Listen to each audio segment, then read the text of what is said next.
एकतर आपण विषयांचं कुठलं बंधन न ठेवण्यामुळे वेगवेगळ्या विषयांना स्पर्श करू शकलो.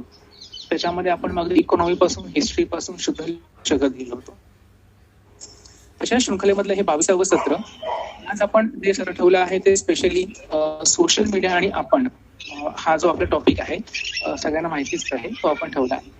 आता हा टॉपिक ठेवण्याचं कारण काय, तर आपण बघतो की सोशल मीडिया एक वेळ अशी होती की आपण सोशल मीडियावर काही वेळ स्पेंड करायचो किंवा घालवायचो, पण आता असं झालं की सोशल मीडिया आपल्यावरती प्रभाव टाकतं. आपलं अगदी विचार करणं असू दे किंवा आपल्या कृती असू दे, सगळ्यांवर त्याचा प्रभाव पडतो. रिसेंटली अशाही काही गोष्टी घडलेल्या आहेत ज्याच्यामुळे सोशल मीडियामुळे स्पेशल होण्यात, त्यापैकी लॉकर रूम दिल्लीच्या आपल्याला बॉईज लॉकर रूम केस सगळं माहितीच आहे. आणि अशा अनंत केसेस पण आहेत ज्या आपण वेगवेगळ्या न्यूज चॅनलमध्ये बघत असतो. तर बेसिकली सोशल मीडिया हे आपला प्रभाव कसा टाकतं आणि त्याचा उपयोग काय आहे, त्याचे परिणाम काय होतात हे जाणून घेणं खूप महत्वाचं आहे. कारण की आत्ताच्या स्पेशली आत्ताची जी पिढी आहे ती आणि कदाचित पुढे येणारी पिढी सुद्धा, यांच्यावरती सोशल मीडियाचा खूप प्रभाव असतो. म्हणजे अगदी आत्महत्या देखील याच्यामुळे होतात. कोणी ट्रोल करतं किंवा कोणी एखाद्याची बदनामी देखील करू शकतं. याच्यामुळे कायदे देखील भरपूर आहेत, पण तरी सुद्धा ते कुठेतरी कमी पडतात. त्यामुळे आपण स्वतःवरती नियंत्रण ठेवणं गरजेचं असतं. त्यामुळे या सगळ्या गोष्टींना उहापोह म्हणा, त्या गोष्टींचा एक विचार म्हणा करणं गरजेचं आहे. आणि त्यासाठीच आपण आज सोशल मीडिया आणि आपण हे जे आपलं वेबिनार आहे 22वं ते ठेवलं आहे. या वेबिनारसाठी आपण मुक्ता चैतन्य मॅम आहेत, त्यांना आपण बोलवलं आहे. तर त्यांची जस्ट मी ओळख करून देतो आणि 2 मिनिटात ओळख झाली की 7 वाजता आपण आपल्या वेबिनारला सुरुवात करूया. मुक्ता चैतन्य मॅम आहेत, त्यांच्याबद्दल मी जस्ट 2 ओळी फक्त सांगतो, काही ओळी सांगतो. मुख्यतः या लेखिका आहेत, पत्रकार आहेत आणि सोशल मीडिया अॅनालिस्ट आहेत. याशिवाय लोकमतमध्ये त्या मुख्य उपसंपादक म्हणून कार्यरत होत्या. तसेच त्यांनी लोकमत, लोकसत्ता, बटा, दिव्य मराठी, महानगर, सामना अशा विविध वृत्तपत्रांतून, तसेच the wire Marathi, just right, cinema, Bigul इत्यादी वेब पोर्टलमधून विपुल असे लेखन केले आहे. अनेक मॅगझिन्स, दिवाळी अंक यातूनही ते सातत्यपूर्ण लेखन करतात. चैतन्य मॅमची 13 ते 23 हे समकालीन प्रकाशनाच्या वतीने, तर स्ट्रगलर्स हे मेहता प्रकाशनाच्या वतीने अशी 2 पुस्तकं. तसेच त्यात थिंक बँक, आपल्याला हा माहिती सगळं चॅनल थिंक बँक आणि ईस्ट नॉवेल या युट्यूब चॅनल्स आहेत. तर कंटेंट एडिटर आणि कंटेंट प्रोव्हायडर्स देखील काम करतात. तसेच स्टोरी टेल हे जे आता नवीन ऍप आपल्याला माहितीच आहे ते आले आहे, यासाठी ते स्क्रिप्ट एडिटरचे देखील काम करतात. तसेच विविध विषयांवर ब्लॉग देखील लिहितात. युनिव्हर्सिटी कॉलेज ऑफ लंडनच्या वतीने जगप्रसिद्ध मानववंशशास्त्रज्ञ डॅनियल मिलर यांनी वाय वी पोस्ट हा सोशल मीडियाशी संबंधित तयार केलेला अभ्यासक्रम यांनी पूर्ण केला आहे. तसेच महिला आयोगाच्या सायबर समितीवरती काम करण्याचा अनुभव त्यांना आहे. 2019-20 साठीची अरुण साधू फेलोशिप त्यांना मिळाली आहे. गेमिंग आणि पॉर्न साइट्स वापर आणि परिणाम वय वर्ष 8 या विषयावर त्यांना फेलोशिप अंतर्गत अभ्यास सुरू आहे. तर या मुक्त आज मी तुमचे पुन्हा एकदा स्प्रेडिंग नॉलेजच्या वतीने स्वागत करतो. आणि 7ही तसे वाढले आहेत, आपले समयाची वेळ झाली आहे. त्यामुळे सगळ्यात महत्वाची गोष्ट सांगायची राहिली, हे सेमिनार किंवा हे वेबिनार आपलं शक्य होत आहे तेव्हा चेतन रिसबुडे माझे मित्र आहेत त्यांच्यामुळे. त्यामुळे सेमिनार जनरली संपल्यानंतर आभार प्रदर्शन करायचं असतं, पण मी आधीच त्यांचे आभार मानतो कारण त्यांच्यामुळे सेमिनार शक्य झालं. त्यामुळे त्यांचेही आभार. आणि एक फक्त अनाउन्समेंट करीन आणि मॅमला मी सत्र सुरू करण्याची विनंती करेल की नेहमीप्रमाणेच पार्टिसिपेशन सर्टिफिकेट आपण देणार आहोत. त्यामुळे तुमच्या चॅटबॉक्समध्ये साधारणपणे 20 ते 25 मिनिटांनंतर तुमच्या बाजूला उजव्या बाजूला जो चॅटबॉक्स दिसत असेल त्याच्यामध्ये एक लिंक येईल, त्याच्यावर फक्त क्लिक करावे, एक फॉर्म भरावा आणि तुमच्या ईमेलवरती ताबडतोब तुमचं पार्टिसिपेशन सर्टिफिकेट मिळून जाईल. धन्यवाद. तर पुन्हा एकदा मॅम स्वागत आणि सत्राला आपण सुरू करणार. हो, थँक्यू सो मच. मला तुम्ही इथे बोलवलं आणि तुमचा हा एकूण उपक्रम मला खूप आवडला, कारण आत्ताच्या घडीला आपण सगळे घरात आहोत आणि better way to spend time आणि युटिलाइज टाइम. नुसतंच सोशल मीडियावर आणि इकडे तिकडे वेळ घालवण्यापेक्षा हा खूप चांगला आणि क्रिएटिव्ह वेळ आपण स्पेंड सगळे करता ते बघून खरंच खूप छान वाटलं. आणि माझ्या दोन्ही मित्रांना थँक्यू सो मच की तुम्ही मला आज इथे बोलवलं.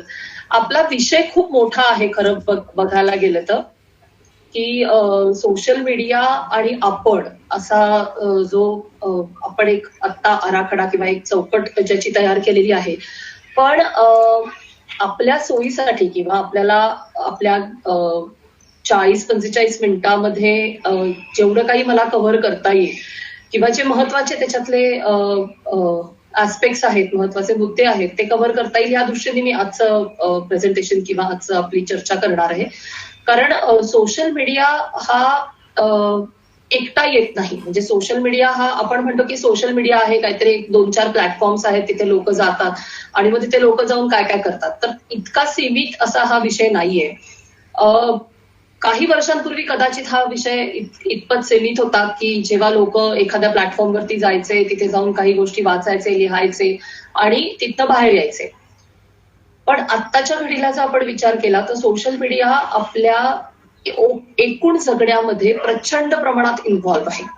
म्हणजे सकाळी उठल्यापासून रात्री झोपेपर्यंत आपण कंटिन्युअस कुठल्या ना कुठल्या तरी सोशल मीडिया प्लॅटफॉर्मवरती असतो.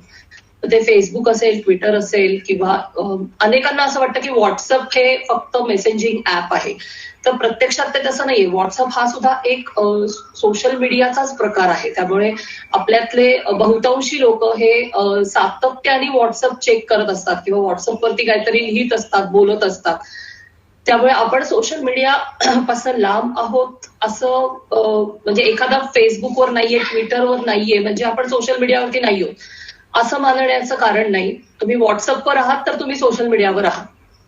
सो सोशल मीडिया आपल्या एकूण आयुष्यामध्ये प्रचंड प्रमाणात शिरलेलं आहे. आणि जेव्हा मी म्हणते की ते शिरलेलं आहे तेव्हा ह्या विधानामागची कारण मीमांसा जेव्हा आपण करायला जातो तेव्हा तुमच्या असं लक्षात येईल की ते शिरलंय म्हणजे नेमकं काय झालंय. तर आपण आपल्यापैकी अनेक जण सकाळी उठल्यानंतर ब्रश करायच्या आधी पण व्हॉट्सअप आणि फेसबुक ओपन करतात. आपल्यापैकी अनेक जण जेवायच्या वेळेला एकीकडे हातात असा फोन ठेवून असं असं स्क्रोल, एका हाताने स्क्रोल करून दुसऱ्या हाताने जेवतात. आपल्यापैकी अनेक जण किंवा आपल्या परिचयातले किंवा न परिचयातले अनेक जण बाथरूम मध्ये त्यांचा फोन घेऊन जातात आणि तिथे पण तो ऍक्सेस करतात. आपल्यापैकी अनेक जण कुठेही हॉटेलमध्ये, थिएटरमध्ये सिनेमा बघायला, आता गेल्या 2-2.5 महिन्यात आपण जाऊ नाही शकलेलो, पण याच्या आधी जेव्हा आपण जात होतो सिनेमा बघायला असेल, एखादं हॉटेलमध्ये मित्रमैत्रिणींबरोबर, फॅमिली बरोबर असेल, लग्न कार्यात असेल, कुठेही गेलो तरी आपण असे सतत फोनवरती असतो. आणि हे आपण कॉन्शियसली करतो का? म्हणजे आता चला मी आता फोनवर, आपण हे आता कॉन्शियसली करणं बंद केलेलं आहे. आपण हे ऑटोमॅटिकली करायला लागलेलो. आपण आपला फोन थोड्या थोड्या वेळाने ऑटोमॅटिकली उचलतो आणि तो बघायला सुरुवात करतो. आपल्या मेंदूला आपल्याला हे सांगावं पण लागत नाही की माझा फोन कुठे आहे, तो मला द्या, मी तो बघतो, मला मेसेज आलाय का. ही मेंदूची जी प्रक्रिया आहे ही प्रक्रिया सुद्धा आता आपण करत नाही. इतकं आपल्या हे सगळं अंगवळणी पडलेलं आहे. म्हणून हा विषय समजून घेणं आणि त्याचे परिणाम जे आहेत त्याच्याबद्दल एक जागरूकता असणं, म्हणजे असं म्हटलं जातं की कुठलीही गोष्ट करताना ती माहितीपूर्ण असावी. म्हणजे आपण जी कुठली निवड करतो, आपण जो काही निर्णय घेतो तो माहितीपूर्ण असावा, तो अवेअर्ड असावा. जर अवेअर्ड निर्णय असेल किंवा अवेअर्ड आपण जर एखादी गोष्ट वापरत असू तर आपल्या वापरण्याचे परिणाम चांगले वाईट जे काही आहेत त्याच्याबद्दल आपण थोडेसे सजग असतो. आणि जर सजग असलो तर आपण त्याच्या दुष्परिणामांपासून स्वतःला काही प्रमाणात का होईना पण वाचवू शकतो. सो त्या अँगलनी आपण ह्या सगळ्या विषयाकडे आज बघणार आहोत. मी एक छोटीशी पीपीटी केलेली आहे, ती मी मधनं पॉपअप करते. आय होप तुम्हाला ती दिसेल. व्हाय डू वी पोस्ट असं मी त्याला एक जनरल नाव दिलंय. मुळात मुद्दा असा आहे की आधुनिक जगामध्ये 3 रेव्होल्युशन्स मानली जातात: इंटरनेट, स्मार्टफोन आणि सोशल मीडिया. इंटरनेट हे असं पहिलं रेव्होल्युशन आहे ज्यांनी आपल्या जगण्याचा पूर्ण पोत बदलला. आत्ता आपण सगळे लॉकडाऊन मध्ये घरी आहोत, आपापल्या घरी बसलेलो आहोत आणि आत्ता आपण एवढे सगळे जण एकमेकांशी कनेक्टेड आहोत. आत्ता आपण एकत्र एका विषयावरती बोलतोय, गप्पा मारतोय. हे सगळं पॉसिबल इंटरनेट. आपल्या जगण्याची पद्धत, आपल्या वावरण्याची पद्धत, कालपर्यंत आपण आपला दिवस ज्या पद्धतीने प्लॅन करत होतो, ज्या पद्धतीने घालवत होतो, ती पद्धत, आपली काम करण्याची पद्धत, आपलं ऑफिसचं स्ट्रक्चर, आपल्या घरातलं स्ट्रक्चर, हे सगळं बदललं इंटरनेट आल्यानंतर. हे का बदललं? कारण की इंटरनेट बरोबर स्मार्टफोन्स आले, पाठोपाठ आणि मग आला सोशल मीडिया. आता एक काळ असा होता, आपल्यापैकी अनेकांनी तो अनुभवला असेल, की इंटरनेट आलं होतं पण स्मार्टफोन नव्हते. म्हणजे आपण कुठल्या तरी कॅफेमध्ये जाऊन वगैरे इंटरनेट ऍक्सेस करायचो, 50 रुपये तास वगैरे अशा पद्धतीचे तेव्हा रेट्स असायचे. आणि मग एकदम स्मार्टफोन आला ज्याच्यामध्ये तुमच्या हातामध्ये इंटरनेट आलं, ज्याचा डाटा अगदी स्वस्त दरामध्ये उपलब्ध झाला.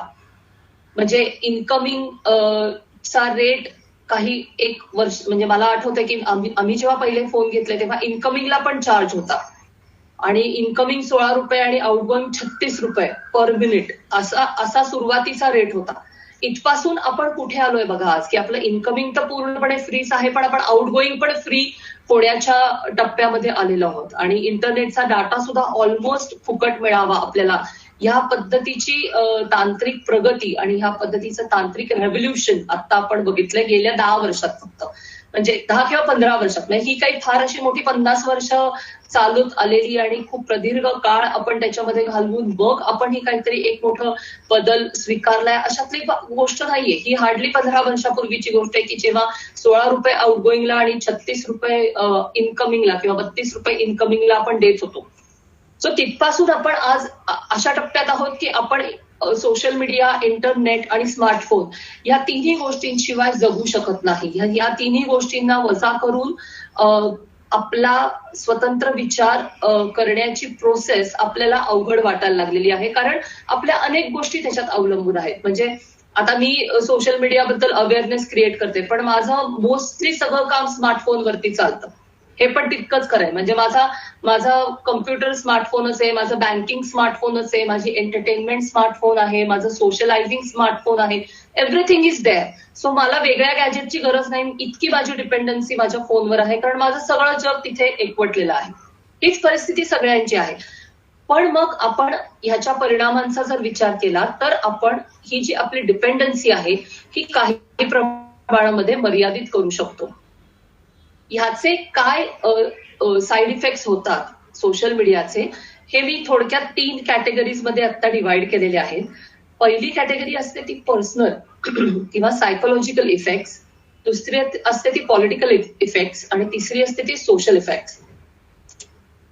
आज आपण प्रामुख्याने पहिल्या ह्याच्याविषयी बोलणार आहोत, कारण हा खूप मोठा विषय असल्यामुळे पॉलिटिकल आणि सोशल इफेक्ट्स बद्दल बोलायचं झालं तर वेगळे आपल्याला सेशन्स घ्यायला लागतील, कारण तो खूप व्हास्ट विषय आहे. कारण आपण सगळ्यांनी केम्ब्रिज अनालिटिका केस बघितली असेल, काय पद्धतीने ती रन झाली, किंवा आपल्याकडे सुद्धा पॉलिटिकल मेसेजिंग काय पद्धतीने सोशल मीडियावरती पसरवलं जातं आणि त्याचे दंगलीपासून लिंचिंग पर्यंत काय सोशल परिणाम होतात हे आपण सगळ्यांनी बघितलेलं आहे. पण तो आजचा विषय नाही, त्यामुळे मी त्या विषयाकडे वळणार नाहीये किंवा त्याची फार विशेष चर्चा करणार नाहीये. पण इफेक्ट्स कुठले कुठले होतात तर पर्सनल सायकोलॉजिकल इफेक्ट्स पहिले, दुसरे पॉलिटिकल इफेक्ट्स असतात जे मेजर मोठ्या प्रमाणावरती होतात, आणि तिसरे जे असतात ते सोशल इफेक्ट्स असतात. म्हणजे आपल्याला असं वाटतं की व्हर्च्युअल जग आहे, आपण व्हर्च्युअल जगामध्ये वावरतोय, तिथे जाऊन आलो विषय संपला. तर असं नसतं. व्हर्च्युअल जग आणि रियालिटी ह्याच्यातली सीमारेषा आता खूप धुसर झालेली आहे. तो काळ संपला की जेव्हा आपण व्हर्च्युअल जगात जायचो, तिथे रमायचो, बाहेर यायचो, बाहेरच्या जगाचा आणि व्हर्च्युअल जगाचा एकमेकांशी काही संबंध नसायचा.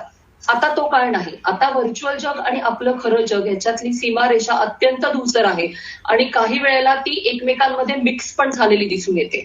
म्हणजे वैयक्तिक आयुष्यामध्ये सोशल मीडियावरती आपण ज्या पद्धतीने वावरतो, तिथे ज्या पद्धतीने चर्चा करतो, त्याचे वैयक्तिक आयुष्यामध्ये होणारे परिणाम आता दिसायला लागलेत मोठ्या प्रमाणावरती. त्यामुळे आपण असं म्हणू शकत नाही की व्हर्च्युअल जग आणि रियालिटी हे 2 वेगळी विश्व आहेत आणि त्याचा एकमेकांशी संबंध नाही. आता त्याची गुंतागुंत आपल्या कल्पनेच्या पलीकडे झालेली आहे. काहीतरी आवाज येतोय मागं. सो काय सोशल मीडियाचे इफेक्ट्स असतात? पीपीटी दिसतेय सगळ्यांना? हॅलो मॅम, दिसते. सोशल मीडियाचे काय काय इफेक्ट्स असतात त्याची एक मी जस्ट लिस्ट केली आहे. आपण सगळ्याविषयी थोडक्यात चर्चा करणार आहोत. पहिलं म्हणजे जे खूप आता पॉप्युलर पण आहे इफेक्ट आणि एक सायकोलॉजिकल डिसऑर्डर म्हणून पण त्याच्याकडे आता बघितलं जातं, तो म्हणजे FOMO, which is fear of missing out. Fear of missing out काय असतं, तर सातत्याने मला असं वाटत राहतं की मी कुठेतरी मागे पडतेय, मला जगात काय चालू आहे हे मला माहिती नाहीये, किंवा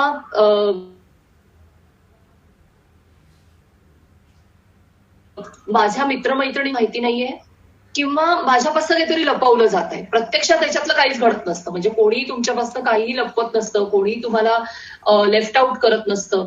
पण सतत अपडेट राहण्याची जी भूक आहे, सतत मला जगातलं सगळं कळलं पाहिजे, सतत मला माझ्या मित्रमैत्रिणींच्या आयुष्यात काय चालू आहे हे कळलं पाहिजे, ही जी प्रचंड भूक आहे, ही भूक आपल्याला इन्सिक्युअर बनवते.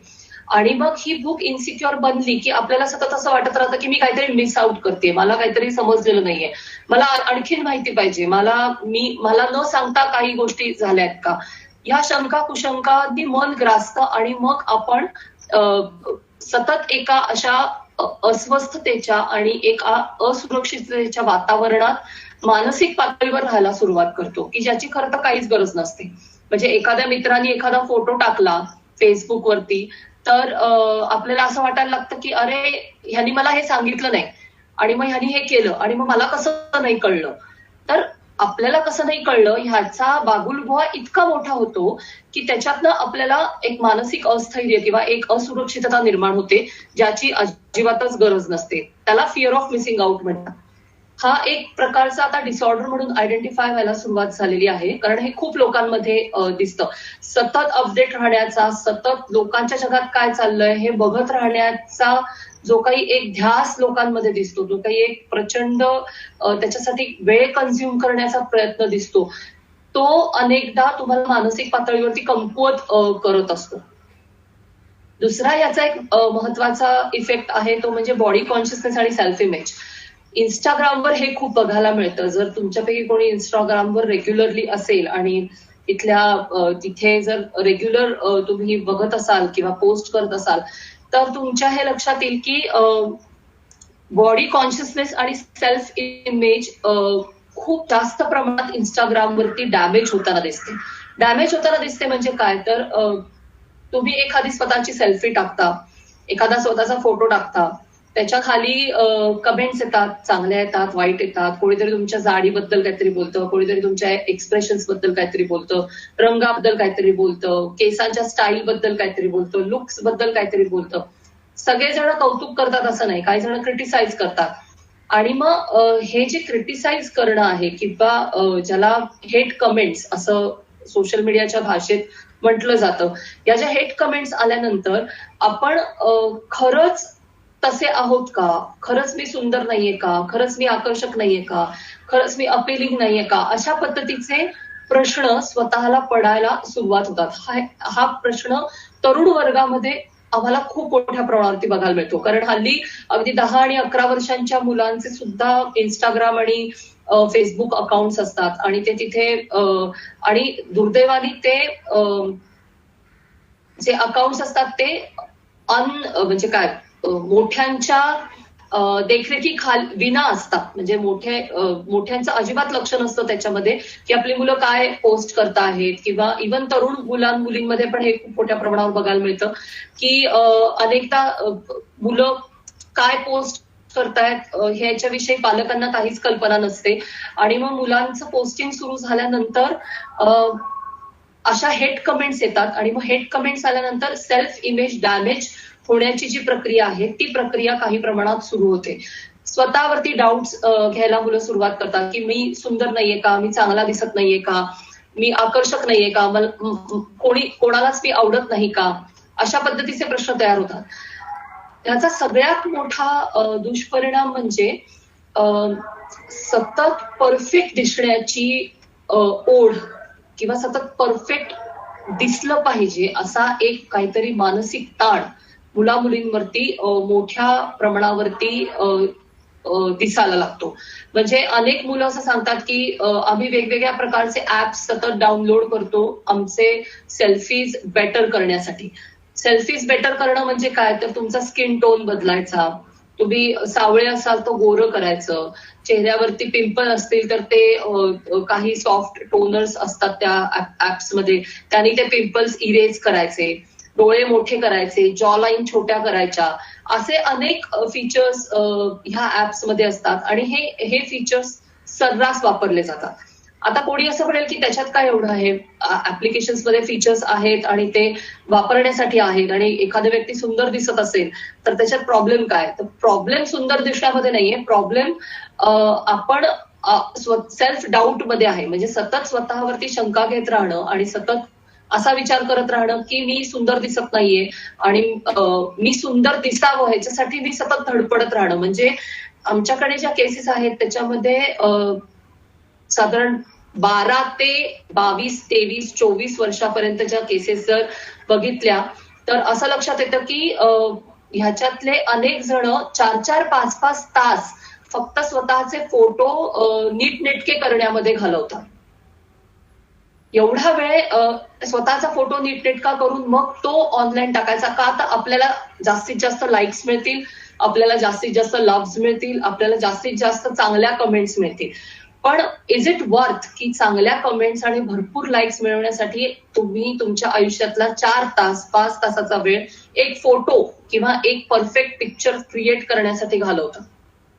हा प्रश्न तरुणांनी किंवा तरुण पिढीने किंवा कुठल्याही वयोगटातल्या लोकांनी जे अशा पद्धतीचा वेळ घालवतात त्यांनी स्वतःला विचारायला पाहिजे की इज इट वर्थ. कारण हे खूप मोठ्या प्रमाणावरती आता दिसायला लागलेलं आहे. मला सतत मेसेज येतोय की पीपीटी दिसत नाहीये म्हणून, पण मी कंटिन्युअस पीपीटी ओपन नाही ठेवते, मी मधनं ती ओपन करते आहे.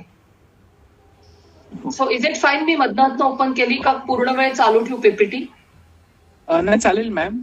मी तेच बाकीच्यांना मेसेज टाकतोय की मॅम प्रत्येक वेळी पीपीटी ओपन करत नाहीये, मध्ये मध्ये ओपन करतायत.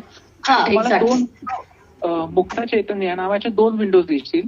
एक वरती दिसेल जिकडे त्या मॅम स्वतः बोलत आहेत आणि एक तुम्ही स्क्रोल करून खाली गेलात तर अजून एक दिसेल. त्या दुसऱ्या विंडोवरती पीटी तुम्हाला दिसू शकते. मग सगळ्यांना एक हे सांगितलं. हा ओके. सो दुसरा जो प्रकार आहे तो बॉडी कॉन्शियसनेस, मी आता एक्सप्लेन केलं तसं, आणि सेल्फ इमेज जी खूप डॅमेज होताना दिसते आत्ताच्या काळात. तिसरा महत्वाचा इफेक्ट जो आता खूप मोठ्या प्रमाणावरती बघायला मिळतो तो म्हणजे constant in search of happiness. हा एक डिसऑर्डर म्हणायला पाहिजे अशा पद्धतीने आता त्याचं स्वरूप होताना दिसते की सतत माणसं आनंदाच्या शोधात आहेत. सतत सोशल मीडियावरती तुम्ही का येता? खूप भारी वाटतं. तुम्ही गेमिंग का करता? खूप रिलॅक्स वाटतं. तुम्ही व्हॉट्सअपवरती फॉरवर्ड्स का करता? खूप भारी वाटतं लोकांना सगळं असं तत्वज्ञान पाठवलं की. सतत मला भारी वाटलं पाहिजे आणि मला सतत जबरदस्त वाटलं पाहिजे. ही जी काही माणसांची भूक आहे ही खूप विचित्र आहे. म्हणजे नॉर्मल आयुष्यात पण आपण 1 सेकंद असा विचार करून बघा की तुमच्या आयुष्यात सोशल मीडिया नाहीये फॉर 10 मिनिट्स समजा, तर 10 मिनिटासाठी सोशल मीडिया नाहीये समजा तुमच्या आयुष्यात, तर असा आपल्याला काय फरक पडतो? म्हणजे आपण असे सतत आनंदाच्या शोधात असतो का? आपण सतत फक्त मला आता कसं छान वाटेल याचा विचार करत असतो का? नाही, आपण अनेक गोष्टी करत असतो. आपल्या मनात अनेक गोष्टी विचार येत असतात. आपल्या भावना अनेक पद्धतीने आपलं मन आपल्याशी खेळत असतं. कधी त्याच्यात निगेटिव्हिटी येते, कधी नैराश्य येतं, कधी आनंद येतो, वेगवेगळ्या गोष्टी चालू असतात. ओव्हरऑल जगण्यातून समाधान शोधणं हा एक वेगळा विषय आहे आणि सातत्याने प्रत्येक क्षणाला मला आनंद मिळाला पाहिजे म्हणून सोशल मीडियावरती येऊन धडपडत राहणं ही पूर्णपणे वेगळी गोष्ट आहे. म्हणजे अनेक तरुण मुलांशी आम्ही जेव्हा बोलतो तेव्हा खूप भारी वाटतं असं ते सांगतात. पहिली रिॲक्शन असते खूप भारी वाटतं. मग आम्ही त्यांना विचारतो खूप भारी वाटतं म्हणजे काय वाटतं? तर त्यांना एक्सप्लेन नाही करतायत. कारण खूप भारी वाटतं म्हणजे काय ह्याचा विचारच आपण करत नाही. आपल्याला खूप भारी वाटून घ्यायचं असतं, पण खूप भारी वाटणं ही एक मेंदूची प्रक्रिया आहे, हे लक्षात घेतलं पाहिजे. म्हणजे सोशल मीडिया ऍडिक्शनचा जेव्हा विषय येतो किंवा गेमिंग ऍडिक्शनचा विषय येतो किंवा आता ओटीटी चॅनल्सच्या ऍडिक्शनचा विषय येतो. ओटीटी चॅनल्स म्हणजे हे सगळे जे ऑनलाईन डिजिटल प्लॅटफॉर्म्स आहेत, नेटफ्लिक्स असेल, अमेझॉन असेल, हॉटस्टार असेल, या सगळ्या प्लॅटफॉर्म्सना ओटीटी असं म्हटलं जातं. सो या सगळ्याचा जेव्हा विचार आपल्या डोक्यामध्ये येतो की मला सतत काहीतरी मिळालं पाहिजे, मला सतत आनंद मिळाला पाहिजे, मी सतत खुश असलो पाहिजे, तर हे खुश असणं जे आहे हे व्यसनाकडे केव्हा झुकतं? जेव्हा आपण फक्त त्याचा विचार करत राहतो. आणि आता जगभरातले सोशल मीडियामध्ये काम करणारे जे लोक आहेत ते ह्या सगळ्या प्रोसेसेसना ड्रग आणि अल्कोहोलिझमशी कम्पेअर करायला त्यांनी सुरुवात केली आहे, कारण ती प्रक्रिया मेंदूमध्ये त्याच पद्धतीने घडते.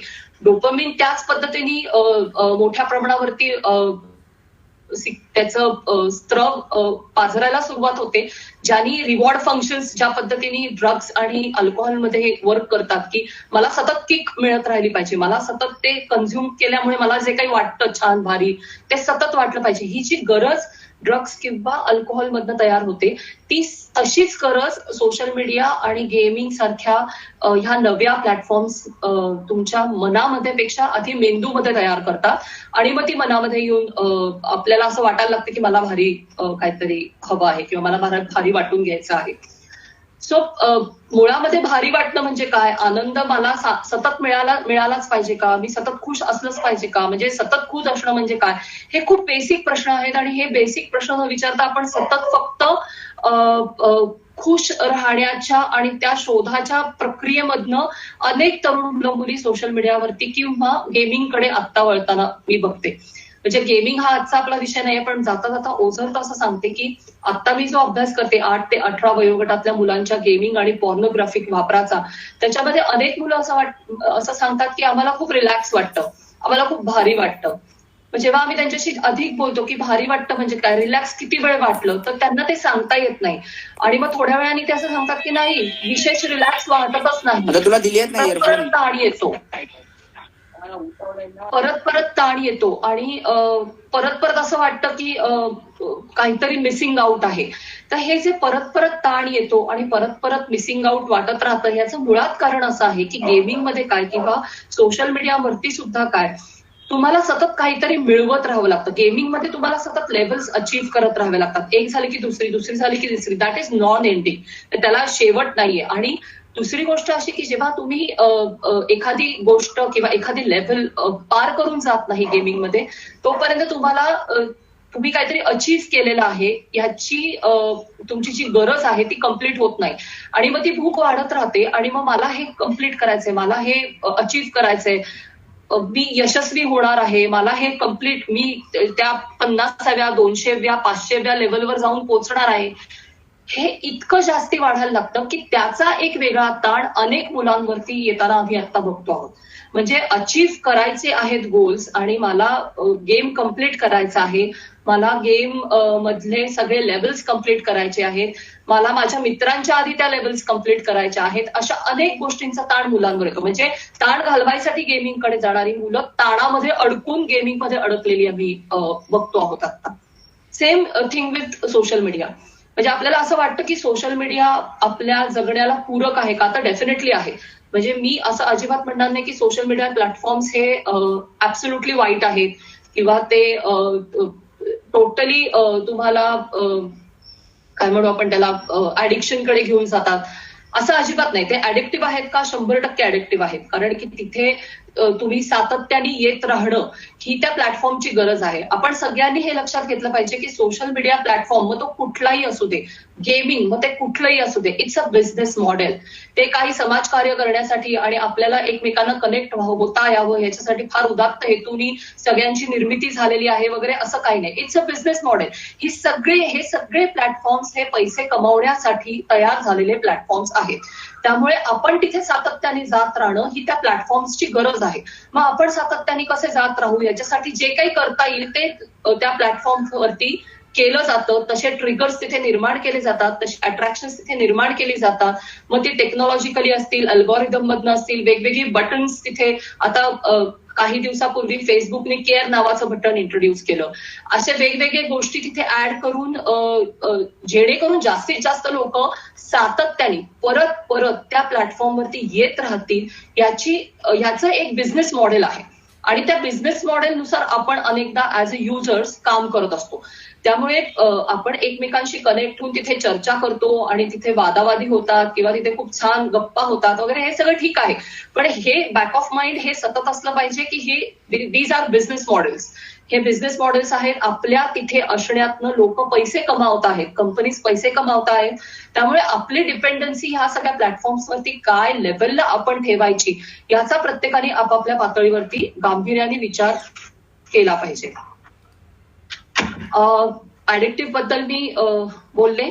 कॉन्स्टंट कम्पॅरिझन हा एक अजून खूप मोठ्या प्रमाणात सोशल मीडियावरती प्रकार बघायला मिळतो. म्हणजे आता लॉकडाऊनच्या काळामध्ये तर हे खूपच बघायला मिळालं, कारण वेगवेगळ्या प्रकारचे चॅलेंजेस सातत्याने गेल्या 3 महिन्यामध्ये सोशल मीडियावरती येत होते.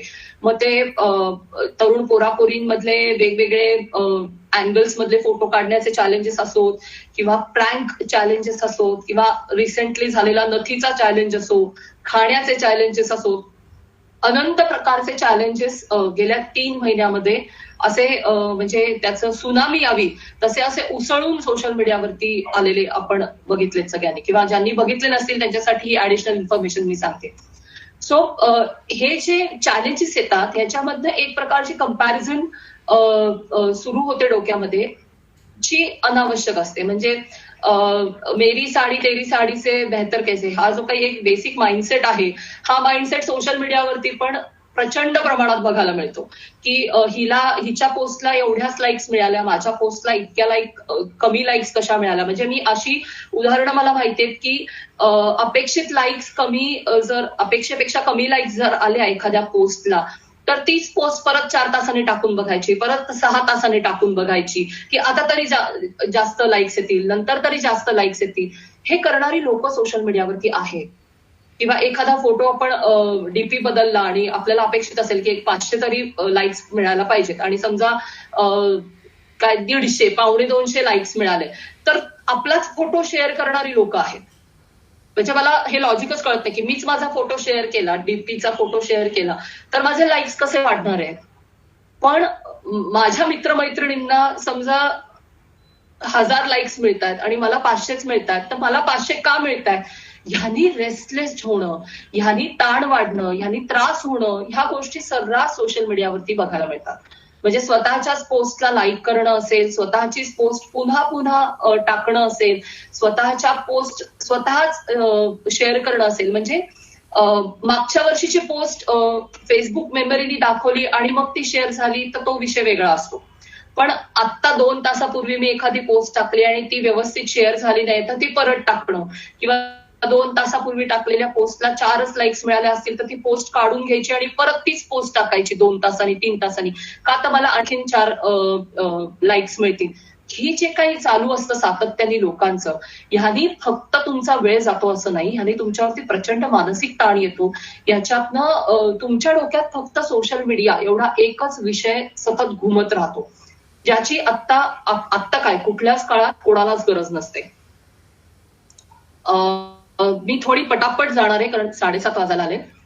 जेलसी हा एक फॅक्टर जो कंपॅरिझनशी संबंधित आहे, की सतत जेलस वाटत राहतं लोकांना की हिच्याकडे, किंवा कोण कोणाला फॉलो करताय ह्याच्यातनं पण एक प्रकारची जेलसी बघायला मिळते, की ह्या व्यक्तीला ही 4 सेलिब्रिटीज फॉलो करतात, मला हे 3च करतात, मग हे 4 मला फॉलो कसे करतील, ह्याच्यासाठी धडपडणं वगैरे अशा गोष्टी सोशल मीडियावरती खूप बघायला मिळतात.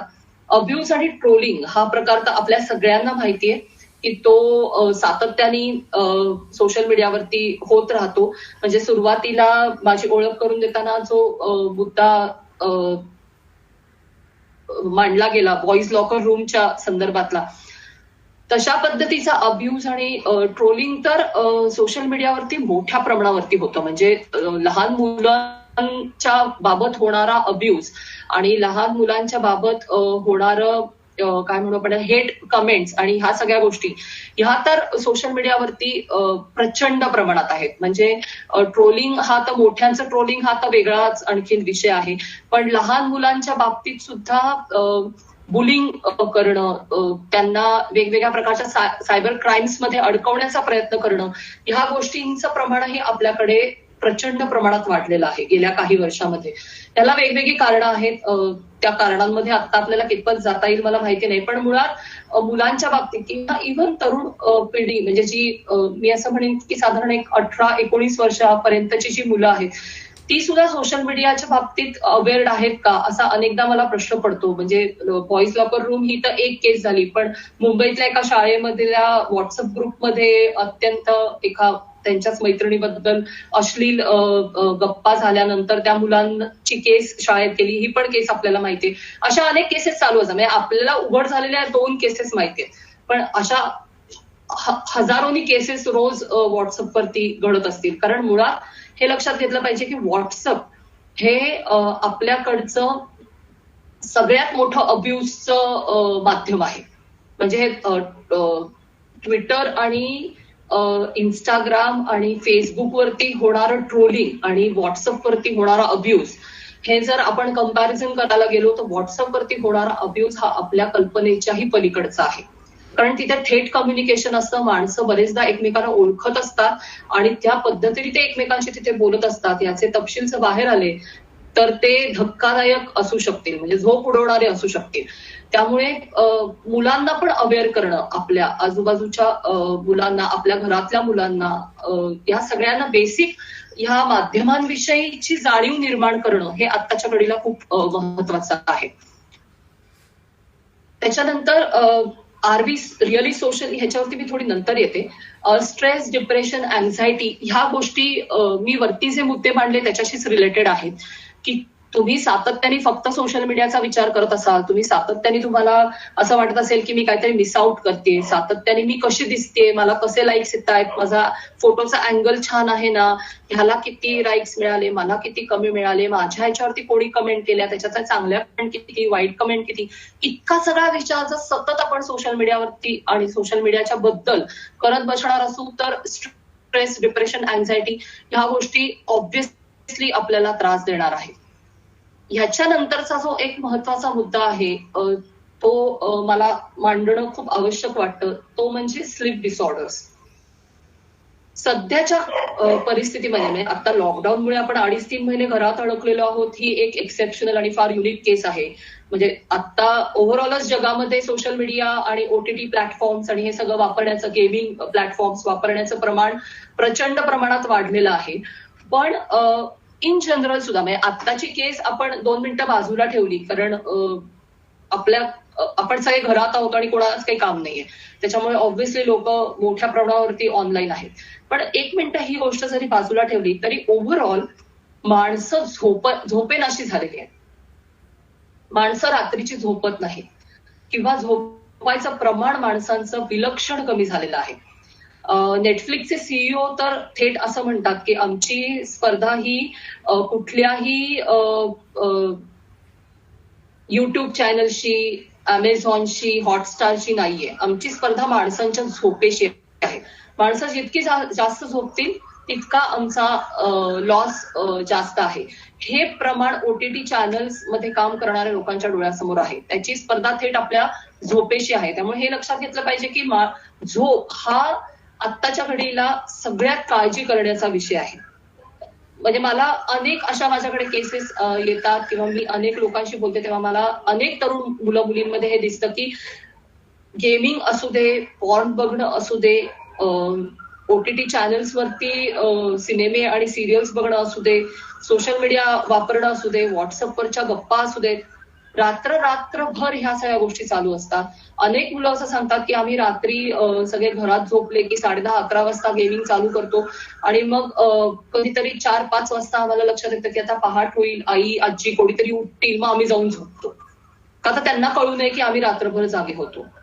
हाच प्रकार अनेक OTT चॅनल्सवरती सिरियल्स आणि सिनेमे बघणाऱ्या लोकांच्या बाबतीत दिसतो. ते असं सांगतात की आम्ही रात्री जेवण बिवणं झाल्यावर 11 वाजता सुरू केलं ते पहाटे 4 आणि 5 आणि 6 वाजेस्तवर आम्ही कॉन्स्टंट बघत होतो.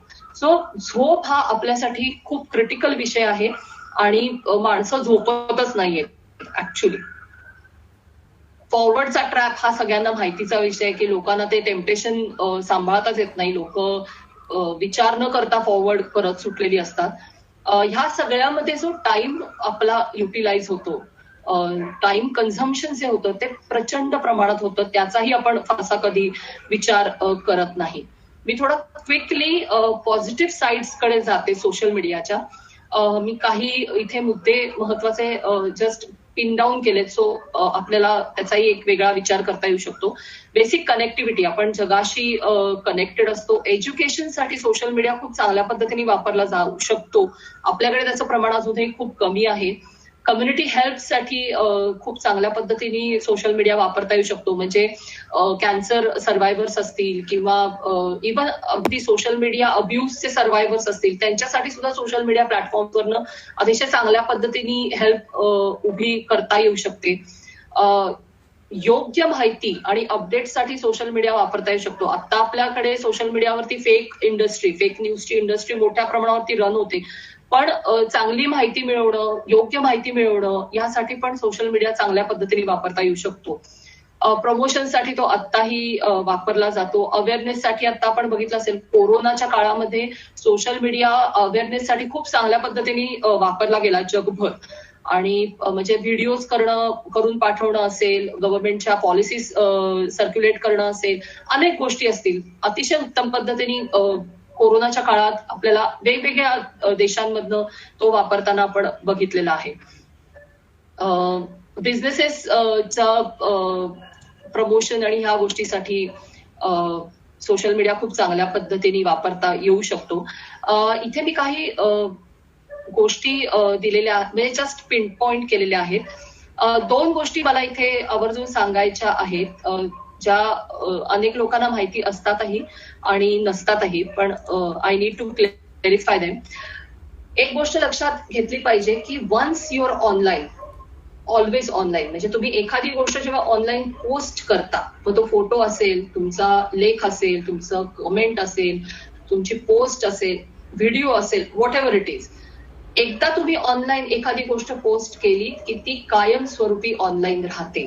ती इरेज करता येत नाही, ती काढून टाकता येत नाही, ज्याला डिजिटल फुटप्रिंट्स असं म्हटलं जातं. तुमच्या पाऊलखुणा तुम्ही पुसू शकत नाही कुठल्याही परिस्थितीत. एखाद्याला 10 वर्ष जुनं तुमचं काहीतरी उकरून काढायचं असेल, जे तुम्ही तुमच्या फोनमधनं आणि तुमच्या सोशल मीडिया अकाउंटवरनं डिलीट केलं असेल, तरी सुद्धा ते शोधून काढता येऊ शकतं. कुठलीही गोष्ट पुसली जात नाही सोशल मीडियावरनं. त्यामुळे सोशल मीडियावरनं म्हणण्यापेक्षा इंटरनेटवरनं, ऑनलाईन जगातून. त्यामुळे आपण काय पोस्ट करतो, आपण कशासाठी पोस्ट करतो, ह्या गोष्टींचा खूप गांभीर्याने विचार केला पाहिजे. मला कमेंटमध्ये एक चॅटमध्ये एक आलंय की ह्या सगळ्याचा या ऍडिक्शन मधून बाहेर कसं यावं किंवा नक्की काय करावं म्हणजे ह्या सगळ्यातनं आपण बाहेर येऊ शकू, असं काही 1-2 जणांनी प्रश्न विचारले आहेत. तर मी एक क्विक आत्ताचं प्रेझेंटेशन आहे ते संपवते आणि त्याच्याकडे येते, कारण आपल्याला वेळही तसा कमी आहे. सो दुसरं म्हणजे रिअल आणि व्हर्च्युअल वर्ल्ड, जे म्हणजे आभासी जग आणि प्रत्यक्ष जग ह्याच्यातला जो फरक आहे, हा फरक सतत डोक्यामध्ये असला पाहिजे आपल्या. म्हणजे अनेक तरुण मुला मुलींच्या बाबतीत असं बघायला मिळतं आम्हाला की त्यांना डिफरन्शिएट करता येत नाही पुढे की ऍक्च्युअल काय चाललंय आणि व्हर्च्युअल काय चाललंय. म्हणजे व्हर्च्युअल जगाचा परिणाम इतक्या मोठ्या प्रमाणावरती रोजच्या वावरात किंवा रोजच्या विचार करण्याच्या पद्धतीमध्ये, रोजच्या डेली रुटीनच्या गोष्टींमध्ये इतकं ते एकमेकांमध्ये विचित्र पद्धतीने गुंतलेलं असतं की त्यांना हे लक्षातच येत नाही की real world is different and virtual world is different. म्हणजे मी सुरुवातीला म्हणलं तसं की ह्याच्यातली सीमारेषा अत्यंत धूसर आहे, अत्यंत. म्हणजे अनेकदा लोकांना हे सांगायला लागतं की अरे तू व्हर्च्युअल जगामध्ये काहीतरी पोस्ट करतोयस. लोकांना भाषा कशी वापरली पाहिजे, तिथे एक्सप्रेस करताना काय पद्धतीने केलं पाहिजे, ह्याची पण जाण आता हळूहळू कमी कमी होत चाललेली आहे. मुळामध्ये सोशल मीडियावरती वावरायचं कसं, ह्याचे काही आपण एटिकेट्स किंवा असे काही पुस्तिका आणि याचे काही कोर्सेस नाहीयेत की तुम्ही काय पद्धतीने तिथे वापरू शकता किंवा कशा पद्धतीने इंटरॅक्शन करू शकता. पण एक बेसिक लॉजिकली विचार जरी करायचा म्हटला तरी लोक आपण एकमेकांशी बोलताना, प्रत्यक्ष बोलताना ज्या सभ्यतेच्या गोष्टी सांभाळतो, मग ते भाषेची असेल, बॉडी लँग्वेजची असेल किंवा संवाद साधण्याची असेल, बऱ्याचदा असं दिसतं की सोशल मीडियावरती हे सगळे संकेत गळून पडलेले असतात. कारण तिथे एक अदृश्य भिंत असते, कोणी डायरेक्टली तुमच्या नाकावर ठोसा मारणार नसतो. त्यामुळे लोक सगळे त्यांचे जे काही आपण म्हणू समाजात वावरताना आपण जे काही एक सभ्यतेची चौकट आपल्या भोवती आखलेली असते ती पूर्णपणे सोडून देऊन आणि बाजूला ठेवून अनेकदा लोक सोशल मीडियावरती वावरताना दिसतात, ज्याचे परिणाम ऑनलाईन तर होतातच, पण ऑफलाईन पण खूप मोठ्या प्रमाणावरती बघायला मिळतात. म्हणजे अनेक अशा केसेस आम्ही बघितल्या आहेत की जिथे चांगली दोस्ती यारी तुटलेली आहे, नातेसंबंधांमध्ये अतिशय तणाव आलेला आहे. म्हणजे अगदी कुटुंबातल्या कुटुंबामध्ये सुद्धा माणसं एकमेकांशी बोलेनाशी झालेत का, तर फेसबुकवरती किंवा व्हॉट्सअपवरती कुठल्या तरी विषयांनी वाद झाला, म्हणून ते प्रत्यक्षात शेजारी एकमेकांच्या बसणारी माणसं सुद्धा एकमेकांशी बोलेनाशी झालेली आहे. किंवा तरुण मुलांच्या बाबतीतला एक किस्सा सांगते मी आणि ह्याच्यातनं बाहेर कसं यायचं किंवा ह्याची सोल्युशन्स काय त्याच्याकडे वळते. माझी एक मैत्रीण आहे, तिच्या घरातला घडलेला किस्सा आहे. 16-17 वर्षाची तिची मुलं आहेत, म्हणजे ट्विन्स नाहीयेत पण लागोपाठची आहेत. आणि त्याच्यातल्या एकाचा वाढदिवस होता आणि सगळ्या मित्रांना बोलवलं होतं घरी बर्थडे पार्टीला. आणि नॉर्मल जसं असतं 15-16 वर्षाच्या मुलांचं, तसं त्यांचं चालू होतं. म्हणजे ती काय आता काही पालक 15-16 वर्षाच्या मुलांच्या बर्थडे पार्टीमध्ये काही इन्व्हॉल्व्ह होत नाही. खाणं पिणं करून देणं एवढीच पालकांची जबाबदारी असते आजच्या काळात. तर ती आपली थोड्या वेळाने सहज डोकावलं तिने की काय चाललंय ह्या मुलांचं म्हणून बघूया. तर ती मुलं सगळी अशी एकत्र बसली होती त्याच्या खोलीमध्ये आणि प्रत्येक जण मोबाईल घेऊन असं मोबाईलमध्ये टुक टुक टुक टुक टुक टुक टुक टुक त्यांचं काहीतरी चाललं होतं. तर तिला फार आश्चर्य वाटलं की सगळेजण एकत्र एका खोलीत आहेत, कोणीही एकमेकांशी बोलत नाही आणि सगळेजण फोनमध्ये लागलेले आहेत. तर तिने ना त्यांना थांबवलं. ती म्हणली की तुम्ही काय करताय, मला जरा समजून घ्यायचं, तुम्ही एकमेकांशी न बोलता फोनवरती काय चालू आहे. तिला असं वाटलं की ते सगळे मिळून काय पबजी खेळतायत का किंवा कुठला तरी गेम खेळतात असं तिला वाटलं की म्हणून सगळेजण टुकटुकतायत. तर त्यांनी सांगितलं नाही, आम्ही एकमेकांशीच बोलतोय, फक्त आम्ही चॅटिंग करून बोलतोय. म्हणजे ती मुलं एका खोलीत एकमेकांच्या शेजारी मांडीला मांडी लावून बसलेली होती, पण ती एकमेकांशी न बोलता फोनमध्ये बोलत होती एकमेकांशीच. This is a reality of today's youth. हे आत्ताच्या घडीला म्हणजे हे खूप विदारक दृश्य वगैरे असं किंवा अतिशयोक्ती वगैरे असं वाटू शकेल, पण ही अतिशयोक्ती नाहीये. हे अनेक घरांमध्ये अनेक ठिकाणी तरुण मुलांपासून म्हाताऱ्या माणसांपर्यंत ज्येष्ठ नागरिकांपर्यंत सगळीकडे हे बघायला मिळतं. माणसं एकमेकांशी बोलण्याच्या ऐवजी व्हॉट्सअपवरनं बोलतात किंवा अजून कुठल्या चॅटिंग ऍप्सवरनं बोलतात. सो मुळामध्ये हे करण्याची गरज आहे का, हा प्रश्न आपण स्वतःला विचारायला पाहिजे. दुसरा एक महत्वाचा प्रश्न सर्व वयोगटातल्या लोकांनी आता विचारण्याची गरज आहे, तो म्हणजे आपल्याला इतकं प्रचंड मनोरंजन आणि इतकी प्रचंड माहिती हवी आहे का. माहिती आणि मनोरंजनाचं आता आपल्यावरती बंबार्डिंग सुरू आहे. आपल्याला गरज नाही इतकी प्रचंड माहिती आपल्यापर्यंत येऊन पोचते, आपल्यावर थोपवली जाते आणि कसलाही विचार न करता ती आपण अक्षरशः म्हणजे बकासुरासारखे खात सुटलोय. तर ह्याची गरज आहे का, एवढ्या माहितीची आपल्याला गरज असते का, एवढ्या मनोरंजनाची आपल्याला गरज असते का. हे बेसिक काही प्रश्न आहेत जे आपण आता स्वतःला विचारणं खूप गरजेचं आहे. कारण मला असं वाटत नाही की ज्या पद्धतीची आणि जितकी माहिती आपल्यापर्यंत पोहोचते ती सगळी माहिती आपण कन्झ्युम केल्यानंतर त्या माहितीवरती आपण विचार करतो. कारण प्रोसेस असते ना, आपण माहिती वाचतो, ऐकतो, कन्झ्युम करतो, त्याच्यावर विचार करतो, त्याच्यावर आपली काहीतरी मतं बनवतो. ही सगळी प्रोसेस एवढ्या प्रचंड माहितीची आपल्या बाबतीत होते आहे का, हा पण प्रश्न प्रत्येकाने स्वतःला विचारायला पाहिजे. कारण अनेकदा असं होतं की आपण फक्त माहिती मेंदूत डंप करत राहतो, आपण ती प्रोसेसच करत नाही, आपण फक्त खात राहतो आणि त्याचं काहीच पुढे होत नाही. जे पुन्हा खूप पुढे जाऊन कॉम्प्लिकेशन्स तयार करणारं आणि हानिकारक असू शकतं. त्यामुळे ह्या काही गोष्टींचा विचार आत्ताच्या घडीला सगळ्यांनी करणं गरजेचं आहे. सोशल मीडियाकडे स्ट्रेस पासनं बाहेर येण्याचं माध्यम म्हणून बघत असाल तर ते लिमिटेड स्कोप मध्ये बघा. म्हणजे दिवस रात्र सोशल मीडियावरती वावरून आपला स्ट्रेस कमी होईल असं जर कोणाचा विचार असेल तर तो चुकीचा आहे. कारण असं होत नसतं. ते माध्यम वेगळ्या वेगळ्या प्रकारचे स्ट्रेस तयार करत असतात. त्यामुळे आपण स्ट्रेसमधनं बाहेर पडण्यासाठी सोशल मीडियावरती जातो, हे आपण स्वतःची कुठेतरी दिशाभूल करून घेत असतो. प्रश्न येतात त्याच्यामध्ये 1-2 गोष्टी मी सांगते. ह्या सगळ्यापासून सुटायचं कसं, हा एक खूप कॉमन प्रश्न विचारला जातो नेहमीच. तर हे ना जंक फूड सारखं आहे. म्हणजे आपण दिवसरात्र पिझ्झा, बर्गर, पास्ता किंवा भेळ, पाणीपुरी असं आपण दिवसभर खात राहिलो तर आपल्याला ते पचेल का, आपल्याला ते सोसेल का, तर नाही सोसणार. पण आपण असं खाल्लं तर आपल्याला त्याचा आनंद मिळणार आहे. तसंच सोशल मीडिया, गेमिंग ह्या सर्व व्हर्च्युअल जगाचं आहे. की ते तुम्ही सीमित स्वरूपात कन्झ्युम करा, ते तुम्ही लागेल तेवढं कन्झ्युम करा, कधीतरी कन्झ्युम करा, त्याचे दुष्परिणाम नाही.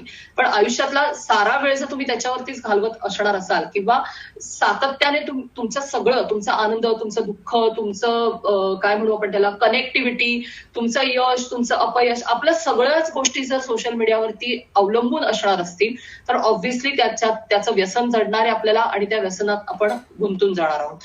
आम्ही एक सायबर मैत्र म्हणून चळवळ चालवतो. त्याच्यामध्ये आम्ही बेसिक गोष्ट सांगतो की जी कोणालाही करता येणं शक्य आहे, ती म्हणजे नो स्क्रीन टाइम किंवा नो स्क्रीन डे.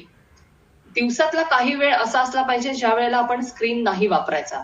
आठवड्यातला एखादा दिवस आपण असा काढू शकतो का की ज्या दिवशी आपण असं ठरवू शकतो की आज नो स्क्रीन डे. कुठल्याही प्रकारचा स्क्रीन नाही, टीव्ही स्क्रीन नाही, मोबाईलचा स्क्रीन नाही, लॅपटॉपचा स्क्रीन नाही, टॅबचा स्क्रीन नाही, कुठलाही स्क्रीन आयुष्यात असता कामा नये. असा आपण एक दिवस ठरवू शकतो का, एक दिवस ही गोष्ट राबवू शकतो का, किंवा नो स्क्रीन झोन्स आपण घरात तयार करू शकतो. उदाहरणार्थ जेवणाची जागा जी कुठली असेल तिथे कोणीही फोन घेऊन यायचं नाही, that is a no screen zone.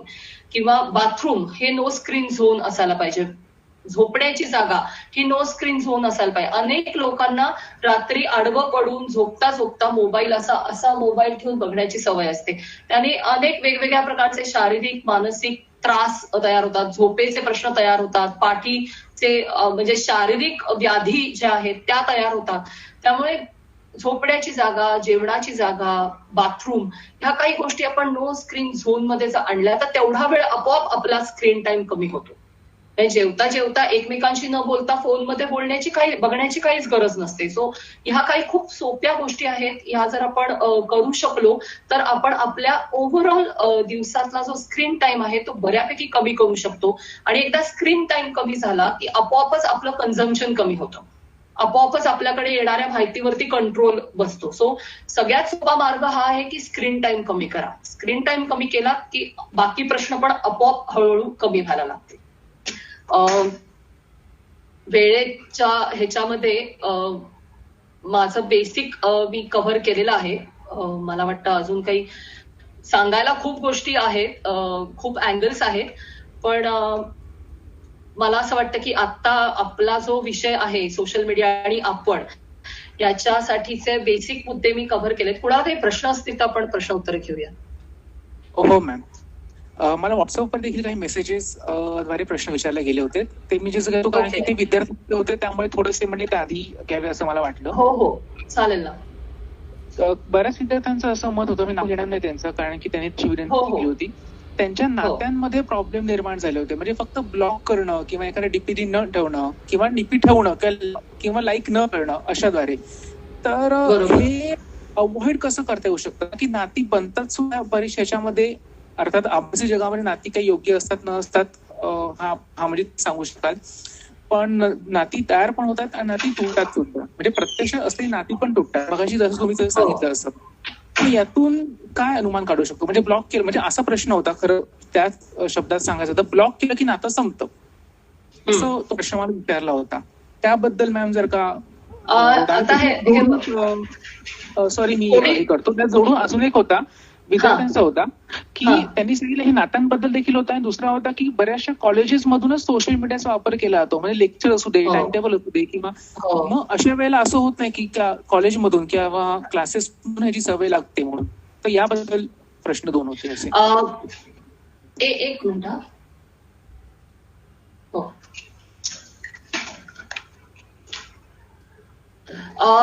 Block करणं हा जो प्रकार आहे ना, तर मला असं वाटतं की का ब्लॉक झालाय, कोणी कोणाला का ब्लॉक करतं हा मुद्दा खूप महत्वाचा असतो. म्हणजे एखाद्याला खूपच त्रास दिलेला असेल, काहीतरी अनावश्यक कमेंट केलेली असेल, काही पर्सनल कमेंट असेल तर ते ब्लॉक होऊ शकतं.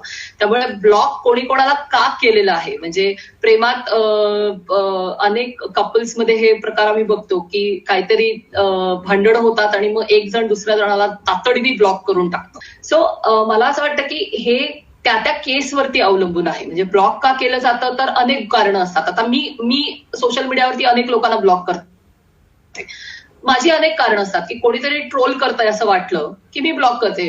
किंवा कोणी न्यूसेन्स खूप क्रिएट करतंय, काहीतरी अश्लील असभ्य भाषेत बोलतंय असं वाटलं तर मी ब्लॉक करते, कारण मला तो न्यूसेन्स नको असतो माझ्या वॉलवर. शेवटी माझी वॉल ही माझी जागा आहे, माझी स्पेस आहे. तिथे येऊन कोणीतरी स्वतःची घाण ओतावी ह्याची मुभा मी द्यायची का नाही हे माझं मी ठरवायचं आहे. त्यामुळे म्हणजे हे माझं कारण असतं. काही लोकांना काही माणसांचे विचार करण्याच्या पद्धती आवडत नाहीत म्हणून ते ब्लॉक करतात. सो ब्लॉक करण्याची निरनिराळी कारणं असू शकतात आणि ती केस टू केस डिफर होतात असं मला वाटतं. दुसरा जो प्रश्न आहे की शाळेमध्ये किंवा कॉलेजेसमध्येच व्हॉट्सअप वापरलं जातं किंवा त्याच्यावरनं सांगितलं जातं. आता सध्या तर ई लर्निंगचं बूम आलेलं आहे आपल्याकडे. म्हणजे मला हे कळलेलंच नाहीये की पहिली आणि दुसरी आणि तिसरीतल्या मुलांना 4 तास स्क्रीन समोर ठेवून आपण असं काय जगावेगळं ज्ञान देणार आहोत. म्हणजे हे मला नाही समजू शकलेलं. पण मला असं वाटतं की ते पण रिस्ट्रिक्ट करता येईल का ह्याचा म्हणजे सिम्पल गोष्टी असतात की नॉन फॉरवर्ड ग्रुप सारखा ग्रुप तयार करता येतो शाळांमध्ये की जिथे फक्त टीचर काय आवश्यक तेवढा माहिती देईल.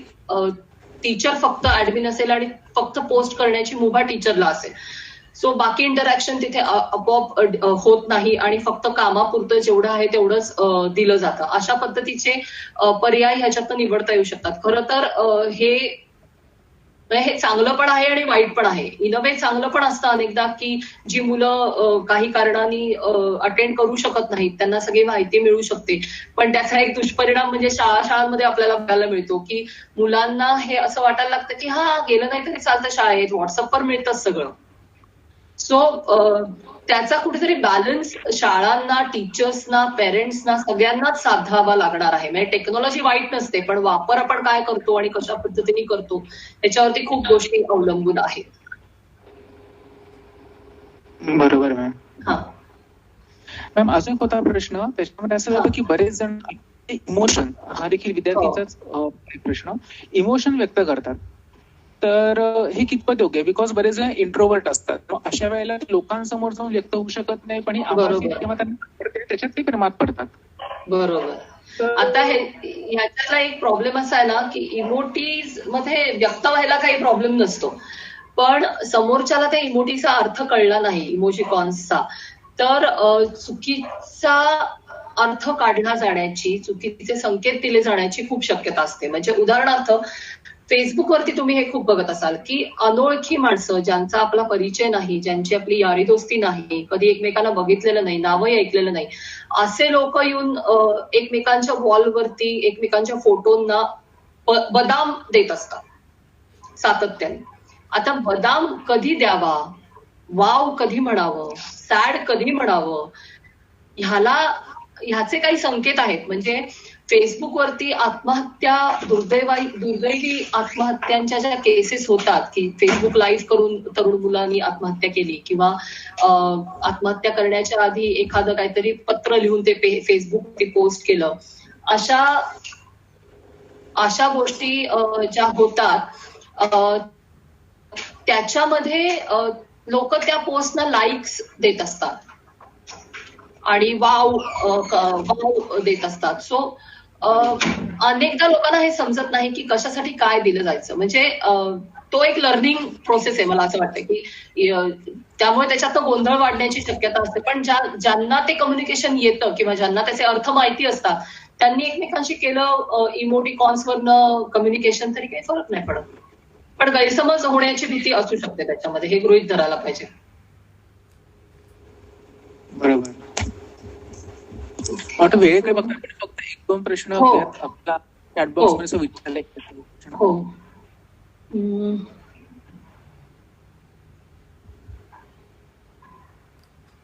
ह्याच्यामध्ये एक होता माधुरी भागवत विचारला होता सिक्युरिटी आणि सेफ्टीसाठी काय काळजी घ्यावी या सोशल मीडियावरती. सिक्युरिटी आणि सेफ्टी फीचर्स जी असतात कुठल्याही सोशल मीडियाची ती पहिली म्हणजे वापरली पाहिजे. आपल्याकडे ती वापरण्याचं प्रमाण फार कमी आहे. म्हणजे ब्लॉक हे फीचर आनंदाने वापरलं पाहिजे. मला जर एखादा माणूस असं वाटतं की मला न्यूसेन्स क्रिएट करतोय तर मला हा प्रश्न नाही पडला पाहिजे की मी या माणसाला ब्लॉक करू का नको. ब्लॉक हे फीचरच एवढ्यासाठी दिले की तुम्हाला जर एखाद्या व्यक्तीचा त्रास होत असेल तर तुम्ही त्या त्रासापासून वाचणं अपेक्षित आहे, त्याच्यासाठी ब्लॉक करणं अपेक्षित आहे. लोक असं फेसबुकवर लिहितात की मी अमुक तमुकला ब्लॉक करू का काय, तुला असं त्रास होत असेल तर करायचंय ब्लॉक, त्याच्यासाठी ते फीचर दिलेलं आहे. किंवा टेक अ ब्रेक नावाचं फीचर असतं फेसबुकवरती, की एखादा व्यक्ती तुम्हाला सतत स्टॉकिंग करत असेल किंवा मुद्दामून येऊन काहीतरी काड्या घालून चुकीच्या पद्धतीने कमेंट करतोय असं तुम्हाला वाटत असेल, तर तुम्ही त्या माणसापासून म्हणजे त्याला ब्लॉक न करता किंवा त्याला अनफॉलो न करता ब्रेक घेऊ शकता त्याच्या पोस्ट पासून. थोडक्यात तुमच्या पोस्ट त्याला सातत्याने दिसणार नाहीत आणि त्याचं तुमच्या इथे येणं कमी होऊन तुम्हाला जरा श्वास घ्यायला वेळ मिळेल, ही त्याच्यामध्ये कल्पना आहे. तो असे अनेक फीचर्स असतात. किंवा अनप्रेडिक्टेबल पासवर्ड ठेवणं गरजेचं आहे. अनेकदा लोक खूप प्रेडिक्टेबल पासवर्ड ठेवतात, म्हणजे स्वतःचं नाव, बायकोचं नाव, वाढदिवसाचे आकडे, मुलांची नावं, गावाचं नाव, त्यांचे वाढदिवसाचे आकडे, हे इतकं, किंवा लग्नाच्या वाढदिवसाचा तारीख, हे इतके प्रेडिक्टेबल पासवर्ड आहेत की हे कोणीही क्रॅक करतं. म्हणजे हल्ली मुलं सुद्धा आई वडिलांच्या फोनमध्ये पासवर्ड क्रॅक करतात. सो पासवर्ड हा असा असला पाहिजे की जो अनप्रेडिक्टेबल असला पाहिजे. म्हणजे तुम्ही जेवढा सिली पासवर्ड लिहाल तेवढा उत्तम, हे गणित आहे. पासवर्ड कसे करायला पाहिजेत ह्याचं सुद्धा एक सेशन तुम्ही घ्या, कारण ते खूप गरजेचं आहे. सो पासवर्ड फ्रिक्वेंटली बदला, पासवर्ड सिक्युअर करा, चांगले काय म्हणू आपण फायरवॉल्स आपल्या ह्याच्यामध्ये लॅपटॉपला किंवा याला इन्स्टॉल केलेले असले पाहिजेत. त्याच्यामध्ये काहीतरी चीप कुठलं तरी स्वस्तात मिळतंय वगैरे असं न करता चांगल्या क्वालिटीचे वापरले पाहिजेत, ते वेळोवेळी अपडेट केले पाहिजेत. सगळ्या सोशल मीडिया साईट्स वरती पब्लिक काय ठेवायचं, प्रायव्हेट काय ठेवायचं, मित्रमैत्रिणींपुरतं काय ठेवायचं, असे अनेक ऑप्शन्स दिलेले असतात. आपण ते ऑप्शन्स वापरले पाहिजेत. बेसिकली कुठल्याही सोशल मीडिया प्लॅटफॉर्मवर गेल्यानंतर सिक्युरिटी फीचर्स पहिल्यांदा वाचली पाहिजेत, जी आपल्यापैकी अनेक लोक वाचत नाहीत. सो ती फीचर्स वाचली तर आपल्याला अनेक गोष्टी कळू शकतात आणि आपण स्वतःचं अकाउंट त्या मानाने सेफ ठेवू शकतो. बरोबर. याला सगळं ऍक्च्युअली मॅम आपण अजून एक सेशन घेणार आहोत आर्टिफिशियल इंटेलिजन्स वरती, कारण की ह्याच्या सगळंच ते उपयोगी होऊ शकतं. हो नक्कीच. तेव्हा ह्या गोष्टी, आणि तुम्ही हवं तर एक सायबर सिक्युरिटीचं पण वेगळं सेशन घ्या. म्हणजे त्याच्यातला फक्त कायदेशीर, म्हणजे आता उदाहरणार्थ आपल्याकडे व्हॉट्सअपवरनं पॉर्न फॉरवर्ड करणं हे इतकं प्रचंड प्रमाण आहे, भयानक प्रमाण आहे आपल्याकडे, पण दॅट्स इलिगल. आपल्याकडे पॉर्न तुम्ही बघू शकता पण तुम्ही फॉरवर्ड करू शकत नाही, दॅट्स क्रिमिनल ऍक्ट. पण हे अनेकांना माहिती असतं, इतक्या बेसिक गोष्टींपासून लोकांना माहिती नाही. सो तुम्ही त्याचं पण एक जरूर ठेवा, मी सजेस्ट करेन.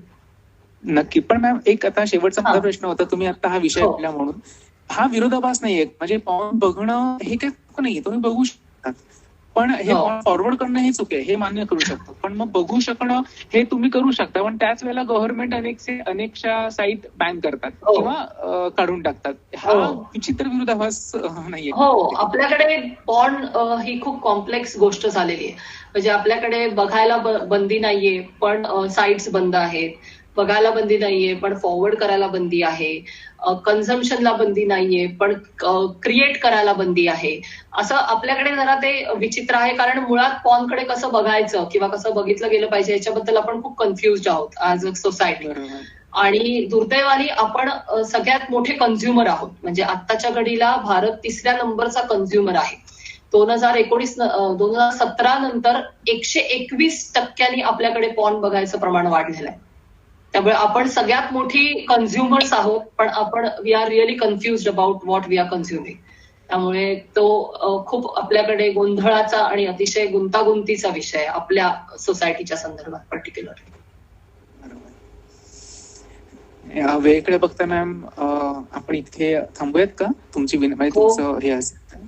हो हो, एक हा शेवटचा फक्त प्रश्न मी आलेला बघतीये की सकारात्मक संधी म्हणून बघता येऊ शकतं का? तर हो, डेफिनेटली बघता येऊ शकतं. मी मगाशी म्हणलं तसं की सर्व डिजिटल माध्यमं आणि मानवी जे व्यवहार आहेत, आता उदाहरण फेसबुक, आता फेसबुक शॉप्स म्हणून सुरू केलं आहे की जिथे तुम्ही तुमची प्रॉडक्ट्स विकू शकता. किंवा इंस्टाग्रामनी पण तसं आहे केलेलं. म्हणजे फेसबुकची सगळी इंस्टाग्राम आणि व्हॉट्सअप हे फेसबुकच आहे, त्यामुळे फेसबुकच्या तिन्ही प्लॅटफॉर्मवरती अशा पद्धतीचे आर्थिक व्यवहार करण्याच्या सोयी उपलब्ध केलेल्या आहेत. किंवा स्नॅपचॅटनी आता मध्यंतरी अशा पद्धतीचं ई ट्रान्झॅक्शन साठीचे किंवा ई कॉमर्स साठीचे काही ऍप्लिकेशन्स ऍड केलेली आहेत. त्यामुळे मानवी नात्यांवर होणारे परिणाम तर आहेतच, पण त्याच्याबरोबरीने आर्थिक आघाडीवरती सोशल मीडियाचा आपण खूप सकारात्मक पद्धतीने वापर याच्या पुढच्या काळात डेफिनेटली करू शकतो. कम्युनिटी बिल्डिंगसाठी सोशल मीडियाचा खूप चांगला वापर करता येऊ शकतो, जो अजूनही आपण त्याच्याकडे फार गांभीर्याने देश म्हणून, सोसायटी म्हणून बघत नाही आहोत. तो एक चांगला ऑप्शन आहे ज्याच्याकडे आपण ज्याच्यासाठी आपण सोशल मीडिया किंवा डिजिटल प्लॅटफॉर्मचा खूप चांगल्या पद्धतीने वापर करू शकतो असं मला वाटतं.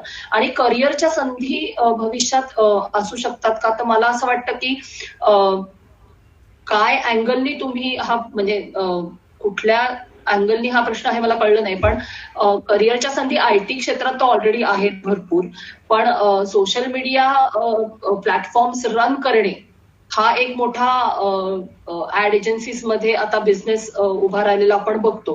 म्हणजे वेगवेगळे पॉलिटिशियन्स असतील, वेगवेगळे ब्रँड्स असतील, वेगवेगळ्या कंपन्या असतील, त्यांचे सोशल मीडिया अकाउंट्स हँडलर्स हा एक स्वतंत्र व्यवसाय म्हणून गेल्या काही वर्षात खूप जोमाने पुढे आलेला आहे.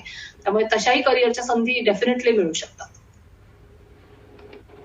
मी सुरुवातीला म्हणलं की वाईट नसतंच कुठलं प्लॅटफॉर्म, आपण काय पद्धतीने ते प्लॅटफॉर्म वापरतो याच्यावरती खूप गोष्टी अवलंबून आहेत. चांगल्या पद्धतीने वापरला तर त्याचा चांगला उपयोग आहे, वाईट पद्धतीने आणि वाईट गोष्टींसाठी, ट्रोलिंगसाठी, अब्युजसाठी वापरला तर त्याचं तसं रूप आपल्याला दिसतं.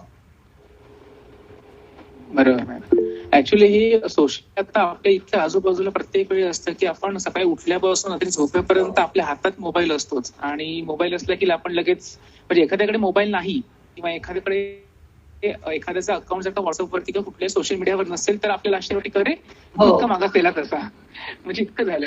पण एका बाजूला, दुसऱ्या बाजूला मॅम हे पण आपल्याला दिसून येतं की सोशल मीडियामुळे प्रसिद्धी बऱ्याच वेळा मिळते. म्हणजे प्रसिद्धी असेल तर सोशल मीडियाचाच वापर मोस्टली केला जातो. म्हणजे टिकटॉक पासून, आता टिकटॉक मला त्याचं एवढं काही प्रसिद्धीचं हे वाटत नाही, त्यात क्रिएटिव्हिटी नसते. पण युट्यूब मध्ये व्हिडिओ तयार करण्यापासून ते कंटेंट राईट करणं फेसबुकवरती, अगदी आणि अनेक लोक इमेज बिल्डिंग साठी सुद्धा सोशल मीडियाचा वापर करतात. म्हणजे स्वतःची एक इमेज तयार करण्यासाठी ग्रॅज्युअली पर्पजफुली एक इमेज क्रिएट करणं हा प्रकार पण सोशल मीडियावरती खूप बघायला मिळतो. विच इज इन म्हणजे त्याच्याकडे निगेटिव्हली बघण्याचं काही कारण नाही. एखाद्याला एखादी इमेज क्रिएट करून त्याच्यातनं जर उद्या त्याचा काही करिअर अपॉर्च्युनिटी मिळणार असेल किंवा काही व्यावसायिक संधी मिळणार असतील तर इट्स गुड थिंग. बरोबर. ऍक्च्युली हा विषय इतका साधा नाहीये, खरं तर खूप गंभीर आहे आणि याला प्रचंड शाखा आहेत. म्हणजे आपण एक दोन, म्हणजे काही गोष्टींना आपण फक्त स्पर्श केला असं मला वाटतं, तरी प्रत्येक गोष्टीतून खूप पुढे जाण्यासारखं आहे. आणि बेसिकली सायकोलॉजिकल दृष्ट्या, बिकॉज सायकोलॉजी प्रत्येक आर्थिक कारण असू दे किंवा सामाजिक असू दे किंवा कौटुंबिक असू दे किंवा नातेवाईक असू दे, त्याच्या मागे एक मुख्य कारण असते ते म्हणजे सायकोलॉजी. आणि तुम्ही आज मॅम त्याच्याबद्दल बऱ्याच गोष्टी सांगितल्या. खरं तर मगाशी सांगितल्याप्रमाणे हा विषय काही इतक्या सहजासहजी संपणारा किंवा पटकन 40 मिनिटांमध्ये किंवा तासाभरामध्ये आटोपण्यासारखा नाहीच आहे. पण तरी सुद्धा मॅम तुम्ही खूप इन्साईट दिली या विषयाबद्दल आणि खरोखरच एक जाणीव करून दिली. आजच्या विषयाला स्पेशली तरुण मंडळी खूप जास्त होती, म्हणजे बाकी तर आहेत आपले जे आहे श्रोते असतात ते आहेतच, पण बऱ्याचशा तरुण मंडळींना हा एक मेजर प्रॉब्लेम असतो. म्हणजे जसं तुमचं पुस्तक आहे तर 13 ते 23 त्याच्यामध्ये तुम्ही स्पेशली त्या वयोगटातल्या मुलांविषयी बोलला होता, ज्या वयोगटातल्या मुलांविषयी कोणी बोलतच नाही शक्यतो. म्हणजे फक्त त्या वयोगटाने अभ्यासच करावा, बाकी त्यांनी काहीच करू नये. आणि ते सायकोलॉजी डेव्हलप होण्याचं जे वय असतं मला वाटतं हेच असतं, तुमच्या सवयी लागण्याचं किंवा करिअर तयार करण्याचं हेच वय असतं. पण मला वाटतं मॅम तुम्ही पुस्तक नावं एकदा परत सांगितलं, ती कुठे अवेलेबल होतील ते सांगितलं तर बऱ्याच जणांनी मला व्हॉट्सअपवर देखील मेसेज पाठवला होता. 13 ते 23 जे आहे ते पुस्तक समकालीन प्रकाशननी केलेलं आहे प्रसिद्ध. सो ते बुक स्टोअर्स मध्ये अवेलेबल असेल किंवा कुठे नसेल तुमच्या जवळच्या बुक स्टोअरवरती तर त्यांना सांगितलं तर ते उपलब्ध पण करून देऊ शकतील तुम्हाला. आणि माझं एक अजून पुस्तक येतंय, म्हणजे ते अजून आलं नाहीये, येईल 1-2 महिन्याभरात मे बी. ते पूर्ण डिजिटल प्लॅटफॉर्मच्या संबंधितच आहे, म्हणजे मुलं आणि पालक ह्यांच्यासाठीचं पुस्तक आहे. ते आलं की मी डिटेल्स तुला देते, म्हणजे ते तू शेअर करू शकतोस तुमच्या ग्रुप बरोबर. ते ऑनलाईन असेल, म्हणजे ते कारण आता सगळं बंद असल्यामुळे मोस्टली ते आम्ही ई फॉर्मॅटमध्ये प्रकाशित करण्याचा माझा विचार आहे. ते आलं की मी आय लेट यू नो. आणि स्ट्रगलर्स जे आहे ते आता मला वाटतं प्रिंटमध्ये नाहीच आहे पुस्तक. ते खूप आधी आलेलं पुस्तक होतं, मेहता पब्लिशिंग हाऊसचं आहे ते, पण ते सध्या माझ्या मते बाजारात नाहीये उपलब्ध. अच्छा, नक्कीच मी आमच्या ग्रुपवर देखील टाकेनच. ट्रेडिंग नॉलेजचे वेगवेगळे ग्रुप आहेत, ते परत त्या पुस्तकाची माहिती पण टाक, जेणेकरून ते घेऊ शकतील. बिकॉज मला बऱ्याच जणांनी विचारलं होतं. आणि मॅम तुम्ही खरोखरच वेळात वेळ काढून तुम्ही आमच्यासाठी वेळ दिलात, त्यामुळे तुमचे मी आभार मानतो. आणि त्यासोबत मी स्पेशल आभार मानेल ते जे चेतन टिसगुड सर आहेत, त्यांचे देखील मी आभार मानतो. त्यांच्यामुळे सेशन शक्य झालं होतं. आणि सोबतनेच मी जे श्रोते आज होते, आज 81 काउंट होता मॅक्झिमम आपला, तर जे सगळे आले होते सगळ्यांचे मी आभार व्यक्त करतो. कारण तेही त्यांचा 1 तास काढून त्यांच्या पूर्ण टीममधून 1 तास करून इथे येत असतात. त्यामुळे मी सगळ्यांचे आभार मानतो. आणि तुमचे पुन्हा एकदा आभार मानतो. Thank you so much. सगळ्यांचे धन्यवाद पेशंटली मला ऐकून घेतल्याबद्दल. अरे नाही खूपच माहिती चांगली होती मॅडम. थँक्यू. आणि थँक्यू मॅम, थँक्यू. मी पोस्ट केली आहे लिंक, त्याच्यावर तुम्ही क्लिक केलं की तुम्हाला पार्टिसिपेशनचं फक्त सर्टिफिकेट मिळू शकेल. तिकडे तुम्ही क्लिक करा फक्त. थँक्यू.